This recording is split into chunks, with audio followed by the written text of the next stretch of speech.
안녕하세요. 분석 유튜버 테스입니다. 이번 영상은 천파라에서 나온 모모노스케의 능력에 관한 분석입니다. 모모가 멀리 떨어진 곳에서 어떻게 루피의 상태를 정확하게 알 수 있었는지에 대해서 파헤쳐 보도록 하겠습니다. 많은 분들이 이 능력과 관련하여 견문색이 아니냐는 댓글을 달아주셨습니다. 하지만 저는 모모의 능력이 견문색은 아닐 것이라고 추측하고 있습니다. 그 이유에 대해서 하나씩 풀어가 보자면, 우선 견문색은 기본적으로 상대방의 기척이나 감정 상태를 느낄 수 있습니다. 그리고 견문색이 경지에 오르게 되면 미래를 보는 능력을 가질 수도 있게 되죠. 하지만 사람마다 특성이 다르고 장점도 달라서 견문색의 능력이 조금씩 다를 수도 있습니다. 그런데 말입니다. 견문색의 능력으로 눈을 통해 보는 것처럼 사물을 볼 수 있다는 것은 아닙니다. 이것은 후지토라, 카타쿠리, 레일리, 루피, 우솝의 경우로 알 수 있는 공통점입니다. 이들의 능력이 각각 조금씩 차이는 있을 수 있겠지만 기척과 감정 상태를 감지한다는 것뿐 눈으로 보는 것처럼 생생하게 볼 수는 없습니다. 하지만 모모는 이와 같은 능력을 처음 사용한 것이 아닙니다. 821화 조 에피소드에서 처음으로 등장하는데, 잭의 공격을 받고 고통스러워하는 즈니샤가 모모에게 공격 명령을 부탁하는 장면이 나옵니다. 이 과정에서 루피와 모모에게만 목소리가 들리게 되고 다른 사람에게는 그냥 울부짖는 소리로만 들릴 뿐이었습니다. 이때 모모는 잭의 모습을 자세하게 보게 됩니다. 그리고는 정보를 사람들에게 전달하게 되고, 듣고 있던 사람들은 어떻게 여기서 그걸? 이라고 하며 놀라워합니다. 이 장면은 천파라에서 모모의 말에 반응하는 시노부의 말과 똑같습니다. 즉, 조 에피소드와 와노쿠니 에피소드에서 사용한 능력은 같다고 볼 수 있으며, 루피의 모습을 생생하게 표현할 수 있었던 이유는 기척을 느끼는 것이 아닌 생생하게 보았기 때문이라고 추측할 수 있습니다. 그렇다면 모모는 어떻게 생생하게 볼 수 있었던 것일까요? 조 에피소드에서는 잭을 쳐다보는 즈니샤의 시야를 모모가 본 것으로 보여집니다. 이와 마찬가지로 와노쿠니에서는 누군가의 시야를 통해 루피의 상태를 확인했다고 볼 수 있는데, 그 시야의 공유 대상은 카이도로 추측됩니다. 그 근거로서 천파라 마지막 컷에 등장하는 카이도의 대사를 통해 알 수 있습니다. 넌 언제나 눈이 죽지 않는구나. 이 대사를 볼 때 카이도의 시각에서 모모의 대사를 넣어보면 딱 봐도 약해졌는데 기운이 넘치는구나 로 바꿀 수 있으며 전혀 어색함이 없어 보입니다. 즉, 모모는 카이도의 시야를 통해서 루피를 보고 있음을 알 수 있습니다. 그렇다면 모모는 어떻게 이런 능력을 가질 수 있게 된 걸까요? 즈니샤의 목소리를 들을 수 있었던 사람들은 오뎅, 로저, 루피, 모모입니다. 하지만 모모를 제외한다면 누구도 즈니샤의 시야를 공유하지는 못했습니다. 그렇다는 것은 이들과는 다른 특별한 이유가 있음을 추측할 수 있고, 그 이유는 바로 모모가 먹은 베가펑크의 실패작, 인공 악마의 열매라고 볼 수 있습니다. 이 열매는 베가펑크의 실패작으로서 펑크 하자드에 보관 중이었지만 우연히 배고픈 모모가 먹어버리게 됩니다. 여기서 실패작이란 뜻은 과연 무엇일까요? 확실한 것은 시저가 만든 스마일과는 다르다고 볼 수 있습니다. 시저가 만든 스마일은 완전히 변할 수는 없습니다. 그에 반해 베가펑크가 만든 인공 열매는 완전체로 변할 수 있습니다. 즉, 시저가 만들어낸 스마일과 같은 뜻의 실패작은 아니라는 뜻이죠.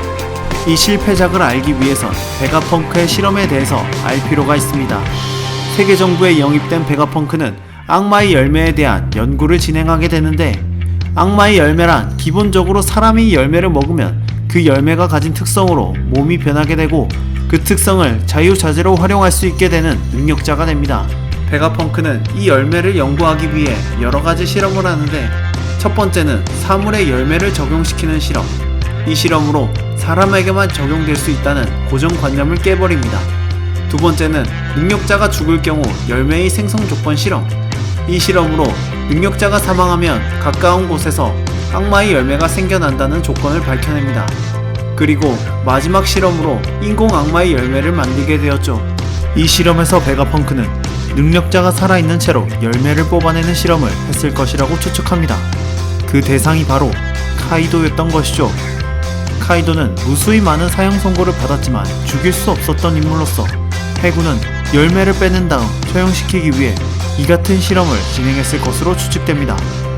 그렇게 카이도의 몸에서 혈통인자를 추출하여 열매를 만드는 데까지는 성공을 합니다만 베가펑크는 납득할 수 없는 고민에 빠지게 됩니다.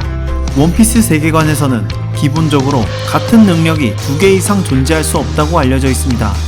하지만 그 공식을 깨고 다른 개가 더 생겨버린 것이죠. 원래의 계획대로였다면 새롭게 열매가 만들어진 시점에서 카이도에 있는 열매 능력이 사라졌어야 맞았을 것입니다. 하지만 카이도의 능력은 그대로였으며 열매 또한 생겨버리는 일이 발생했던 것이죠. 즉, 기존의 상식을 뒤집어버리는 연구 결과가 발생했다고 추측할 수 있습니다. 그래서 처음에 계획했던 실험은 실패하게 되었고, 실패한 이유에 대해서 도저히 이해할 수가 없던 베가펑크는 납득할 수 없는 실패작이라고 하며 열매를 넘기라는 정부의 요청까지 거부하며 연구를 진행했을 것이라고 생각합니다. 그리고 마침내 1008화에서 그 이유에 대한 실마리가 간접적으로 언급됩니다. 모모의 대사를 보면 어느 정도 제어할 수 있게 되기는 했는데 루피 일행과 만났을 때는 놀라거나 슬퍼할 때마다 용이 되어버렸었다 라고 하며 감정의 기복이 심할 때 용이 되어버린다는 것을 알려줍니다. 이 대사로 볼 때 이것은 인공 열매의 부작용이거나 특징으로 볼 수 있는데 이러한 특징들은 평소 카이도의 모습과 많이 닮아 있습니다. 카이도는 어느 나라에서 도플라밍고가 루피에게 쓰러졌다는 소식을 듣고 술을 마시며 펑펑 울고 있었지만 부하의 눈치 없는 한마디로 인해 쇠방망이로 날려버린 후 화를 내기 시작합니다. 이것으로 볼 때 감정의 기복이 상당히 심한 것을 알 수 있는데 이러한 카이도의 특징과 모모노스케가 용으로 변할 때의 특징과 많이 닮아 있습니다. 즉, 베가펑크가 만들어낸 것은 카이도의 혈통인자를 통해 용용 열매가 아닌 카이도의 모든 특징과 능력이 담긴 카이도 열매를 만들어냈을 것으로 추측됩니다. 그래서 감정의 기복에 따라 용으로 변했던 것이라고 추측할 수 있으며 용용 열매의 능력도 사용할 수 있었던 것이죠. 그렇다면 시야를 볼 수 있었던 이유가 카이도의 혈통인자 때문이었을까요? 혈통인자가 시야를 공유하는 것의 원인이었다면 지니샤의 시야를 볼 수 없었을 것입니다. 마찬가지로 오뎅의 피가 원인이었다면 카이도의 시야를 보는 것과는 관련이 없었을 것입니다. 그렇다는 것은 시야 공유 능력은 용용 열매의 능력이며 이것은 모모가 사용하는 것처럼 카이도 역시 같은 능력을 사용할 수 있을 것으로 예상할 수 있습니다. 이 부분에 대한 간접적인 근거를 제시하자면 코끼리와 용의 공통점은 동물이라는 점입니다. 카이도가 동물 능력자들로 구성된 해적단을 만들고 싶어하는 이유가 자신의 시야 공유 능력 때문이라면 해적들을 송설하는 데 효과적일 것이며 해적들의 배신을 막기 위한 수단으로서 유용한 능력이기 때문에 해적단 전원을 동물 능력자들로 만들고 싶어 했음을 추측할 수 있습니다. 만약 이 분석대로 시야 공유 능력이 정말로 용용 열매의 능력이라면 향후 와노쿠니 스토리에 어떤 영향을 미칠지는 알 수 없지만 궁금증을 가지고 만화를 보는 것도 재미있을 것 같습니다. 여러분들은 어떻게 생각하시나요?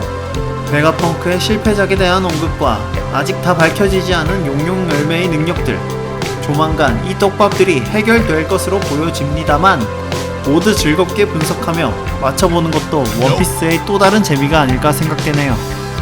준비한 분석은 여기까지입니다. 이 분석은 어디까지나 저의 주관적인 분석이기 때문에 재미로만 봐주시길 바랍니다.